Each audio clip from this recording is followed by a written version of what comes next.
ಕರುಗುವ ನೀನು ಕಾಮಧೇನು ಅಲ್ಲವ ಲಂಚ ಅನ್ನೋ ಭೂತದಿಂದ ಮುಕ್ತಿಯು ನಿನ್ನಿಂದಲ್ಲವ ನ್ಯಾಯದ ಕಣ್ಣಿಗೆ ಬಟ್ಟೆಯ ಕಟ್ಟಿ ನಗುತ್ತಿರುವರು ಇವರಲ್ಲವ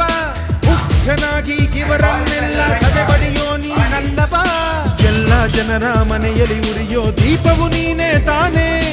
ಇವರನ್ನುಳಿಸಿ ಬೆಳಗಿಸೋ ಕಾರ್ಯ ಅದುವೇ ನಿನ್ನದು ತಾನೇ ನಿನ್ನ ಕಣ್ಣೋಟಕ್ಕೆ ಭೂಮಿ ಬಿರಿಯುವುದು ನಿನ್ನ ಆಕ್ರೋಶಕ್ಕೆ ಭಾನು ಗುಡುಗುವುದು ನಮ್ಮಯ ರಕ್ಷಣೆ ನಿನ್ನೆಯ ಹೊಣೆ ಓ ದೇವನೇ ನೀ ಬೇಗ ಬಾ ಸಿಂಹನಾಗಿ ಬಾ